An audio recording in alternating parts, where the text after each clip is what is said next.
Hello, I'm Lee Baker, co-president of Atheist United. We had the honor of hosting the first national convention of our umbrella organization, the Atheist Alliance. We had many wonderful speakers and workshops and a lot of excitement at that convention. And one of the most exciting speakers that we had was Mr. Ben Akerly, who is the author of The X-Rated Bible and other books. He's a former professor and a popular lecturer. We were very, very happy to have him with us, and we're happy to have him here today for this program. Mr. Akerly.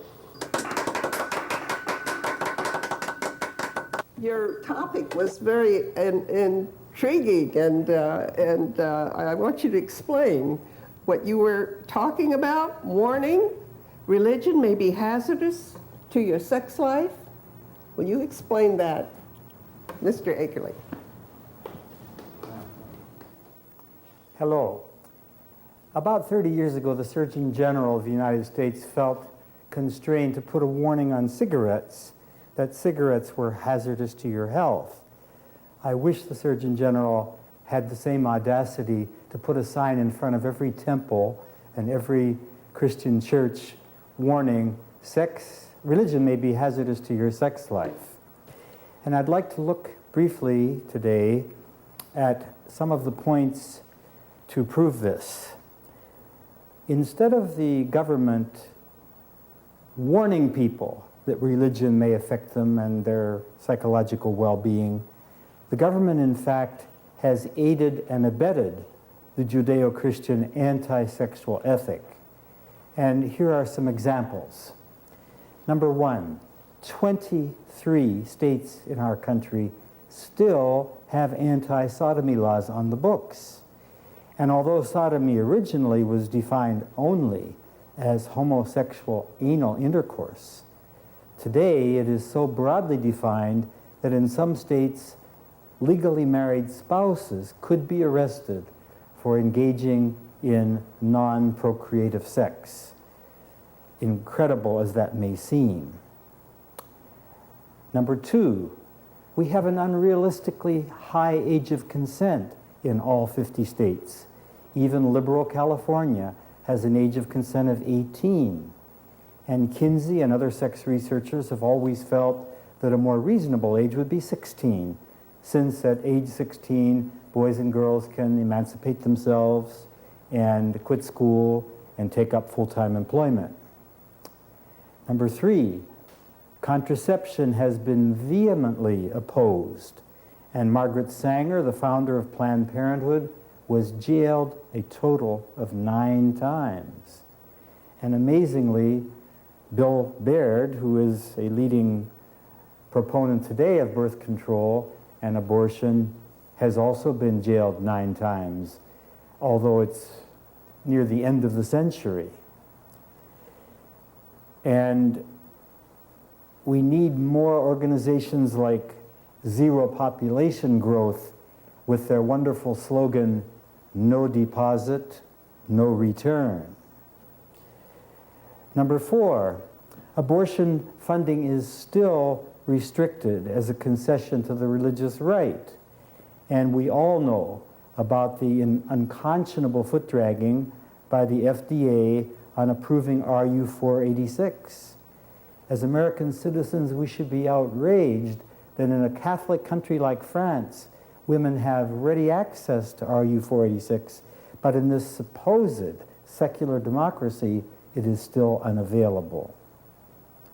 Example 5, abstinence-only sex education has been very surreptitiously installed in more than 4,000 public schools.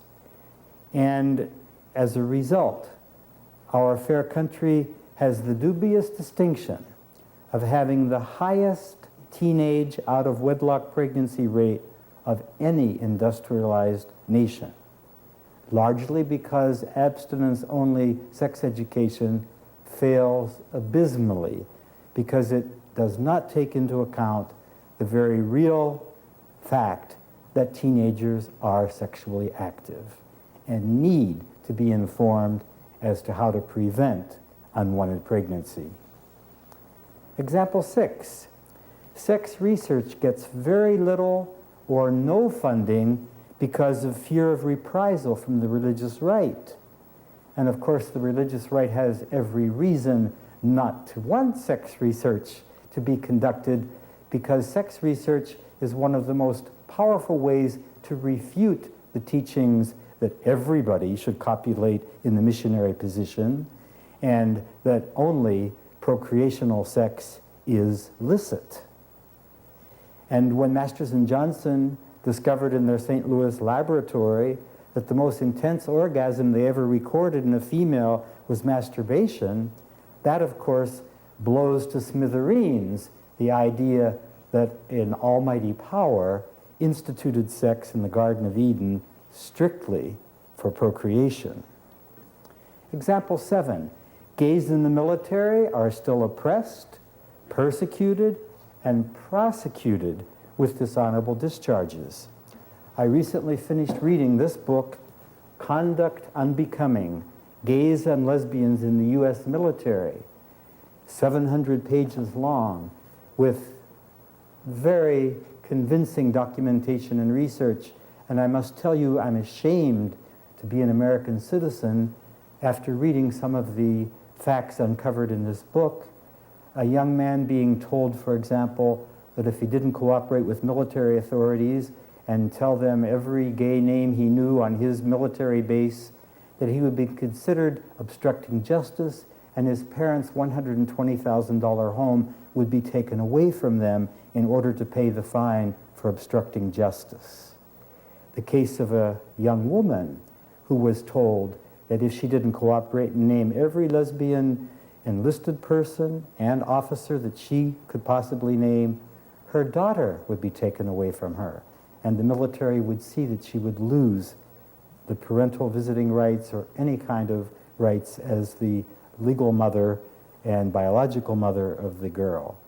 In addition to that, there are numerous suicides documented in the book which are directly attributable to our government's anti-gay policy in the military. Number 8, our country has a long history of censorship of erotically explicit books, magazines, movies, and we have had at least 300 anti-smut organizations during our long history, whose militant efforts, for example, to remove Playboy magazine from 7-Eleven stores have been notoriously successful. Example 9, the Justice Department has passed a Child Protection Act, which requires that all sexually explicit magazines photocopy ID of models and keep it on file for 25 years. What protection of a child could that possibly be? Playboy magazine even went to court, claiming that this kind of governmental intrusion was pure harassment, nothing more, nothing less. But unfortunately, they lost the case, and the Justice Department triumphed in their attempt to do anything they could to discourage the proliferation of erotic-based magazines like Playboy, Penthouse. Number 10, criminalization of prostitution in all 50 states, except Nevada, where it can be legal according to each county if they so wish to vote it in. This criminalization confuses sin with crime, and sentences to someone like Heidi Fleiss, the notorious wealthy Madam to the Stars, it sentences her to 3 years minimum prison time while allowing dangerous criminals with real victims to get off on probation. The jurors in the Heidi Fleiss case wept when they learned that she would have to be sentenced for a minimum of 3 years because they did not see her as a threat to anyone's well-being. But when the laws confuse sin with crime, those are the types of results that we get. Now, those examples that I gave show how government is a willing, complicit, aider and abettor in forcing the anti-sexual Judeo-Christian ethic. I'd like now to give some examples of how this anti-sexual ethic impacts on our personal sex lives and affects every one of us tremendously. First of all, masturbation in the Judeo-Christian ethic is called self-abuse, self-pollution, and solitary vice, rather than what it is, autoerotism and self-gratification. We recently had a case of the Surgeon General being fired because she had the audacity to suggest that masturbation should be taught in the schools in the sense not of techniques, of course, but as a viable and illicit form of self-gratification. But of course, this was much too frank and much too candid for the religious right to stand, and as a result, Clinton was forced to dismiss her. And not Johnny Carson, but his successor, Jay Leno, was able to joke on the Johnny Carson show that Jocelyn Elder's last act as Surgeon General was to grant a pardon to Pee Wee Herman. And to give you an idea of how ridiculous our sexual, or better yet, anti-sexual philosophy is, when I still lived in San Diego, the city passed an ordinance that all video booths in every adult bookstore had to remove the doors. All the adult bookstores had to take the doors off the video booths. They wanted to be sure that no one masturbated inside. So it goes from the sublime to the ridiculous. And another very funny example is, many of you have read the book Portnoy's Complaint, in which teenage Portnoy is so addicted to masturbation that he can hardly do anything else all day long. When Phil Donahue suggested that Jacqueline Suzanne come on his program and be a guest together with the author of Portnoy's Complaint, Philip Roth, Jacqueline Suzanne, who's certainly a very liberated woman and very sexually free, said, "Well, Phil, I think I'll decline, because as much as I'd like to meet Philip Roth, I don't think I'd want to shake his hand." Another example of how much the Judeo-Christian anti-sexual ethic impacts is a very fascinating study done about 20 years ago now, that women, when they menstruate, suffer symptoms and distress directly proportionate to their religious orthodoxy. And as you might very well expect, the women who suffer the most and have the most cramps and other signs of distress are Jewish women. Next in line are Roman Catholic women, and at the bottom of the heap, Protestant women. So you atheist women don't know how lucky you are. This is a very logical and a very concrete example of how we internalize what we've been taught.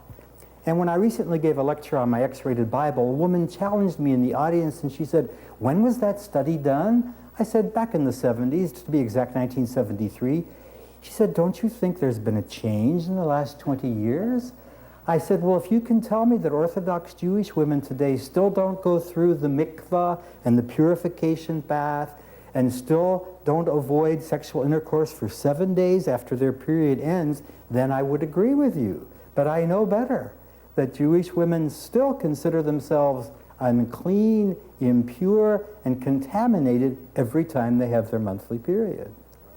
And of course, it's a fascinating example of the incongruities of the Old Testament, that Jehovah would create women with a menstrual cycle and then turn around and tell these very same women that they are polluted and unclean and filthy and not to be touched. Another example, adultery committed in the heart is the same as real adultery. Even born-again Christian Jimmy Carter admitted in a Playboy interview that this was an impossible standard to live up to. that any red-blooded man in his right mind would lust in his heart occasionally. It seems to be genetically proven that males do have a very strong oral reaction, and just upon looking at the opposite sex become easily aroused. This doesn't happen with the female of the species. And one of the most ridiculous stories I've ever heard, but of course it illustrates my point, is the story of the Coolidge effect, which psychologists say is proof that the male is so much more easily aroused than the female. And it's based on a true story that when Calvin Coolidge was still president, he and the First Lady were taken on separate tours at a farm. And when they arrived at the rooster cage, the First Lady said, "Does that rooster copulate frequently?" And the guide said, "Oh, yes, Mrs. Coolidge, dozens of times every day." She said, "Please tell that to the president." And a little later, when Calvin Coolidge came along, the guide, of course, repeated the story for him, and he said, "Is it with the same hen every time?" And the guy said, "Oh, no, Mr. President, a different hen every time." And then Calvin Coolidge said, "Please tell that to Mrs. Coolidge." Another example, Masters and Johnson, who certainly have no anti-religious axe to grind and are pure sex researchers in the purest sense of the word, estimate that at least 50% of all American marriages have some sort of sexual dysfunction, and they attribute that sexual dysfunction to religious orthodoxy. That says it all. Another example, sexuality of children, as well documented by early researchers like Havelock Ellis and Sigmund Freud, is largely denied, ignored, or downplayed because of adult discomfort with the issue. If adults are uncomfortable with their sexuality and have a great deal of difficulty dealing with it, what can we expect of adults reacting to children who are expressing this natural biological urge, in one case documented by Havelock Ellis at 6 months of age? He describes a female having an orgasm, and the female in question was a 6-month-old infant. And we know that erections occur in utero in the male fetus.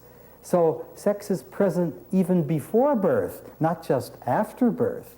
And yet we tend to stick our heads in the sand and ignore this very important component of human nature, which I feel is the most direct tie that we have to the animal kingdom.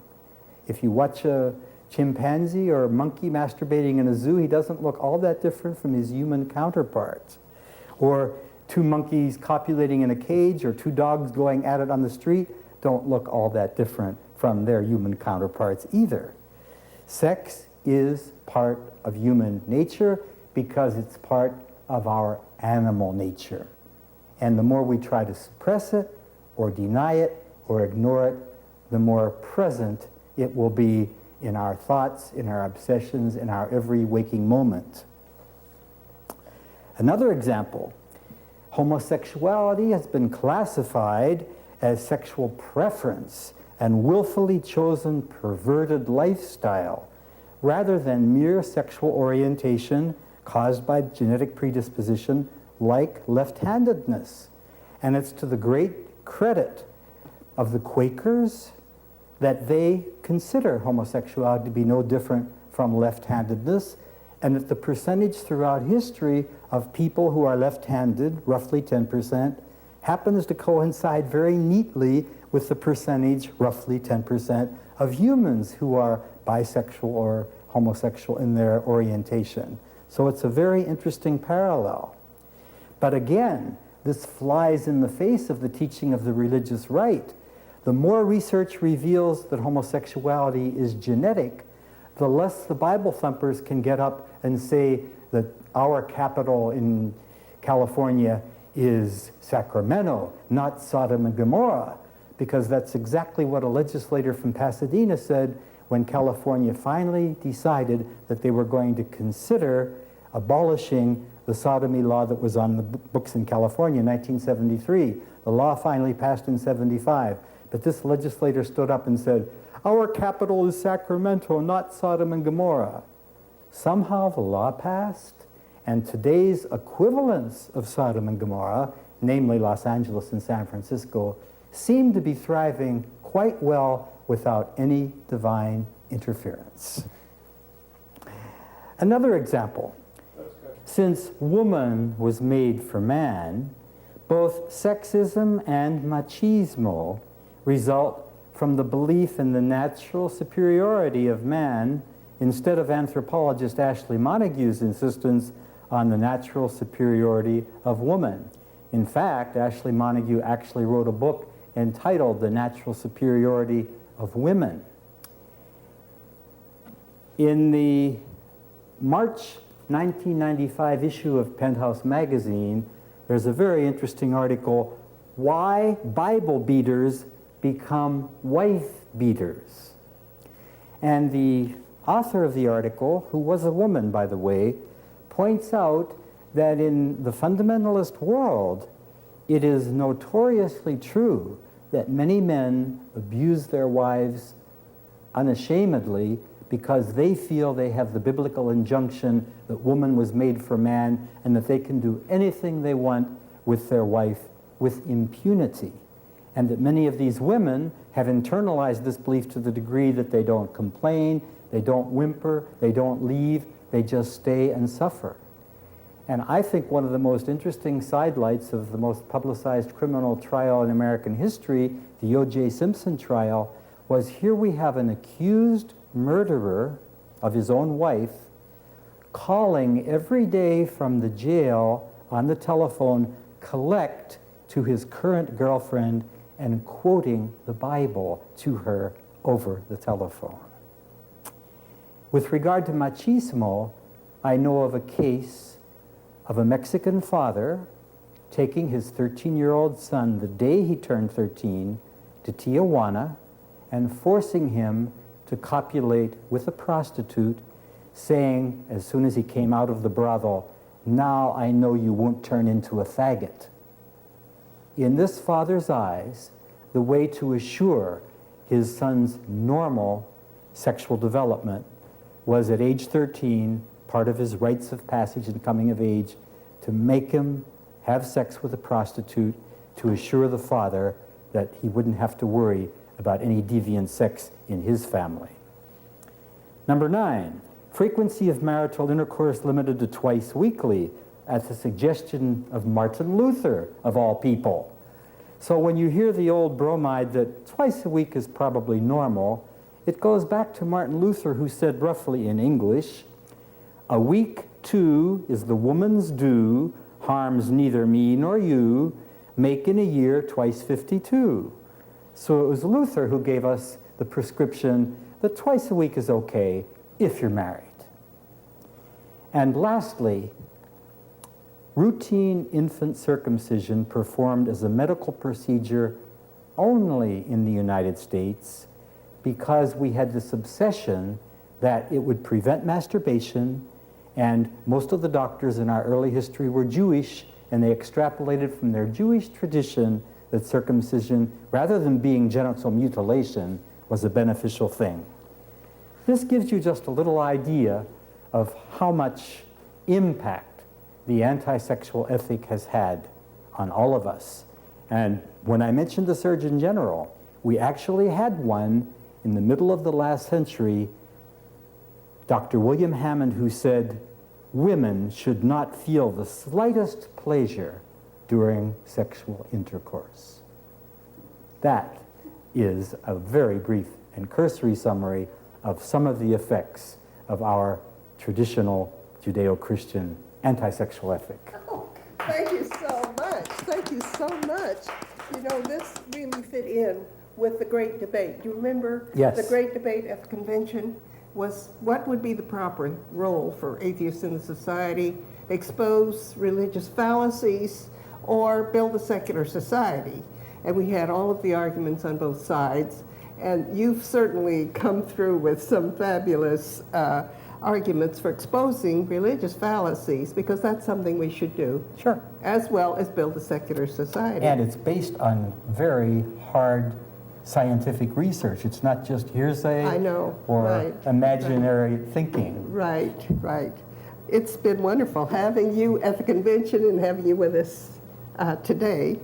And we certainly enjoyed bringing this program to you as a part of our series on the Atheist Alliance Convention.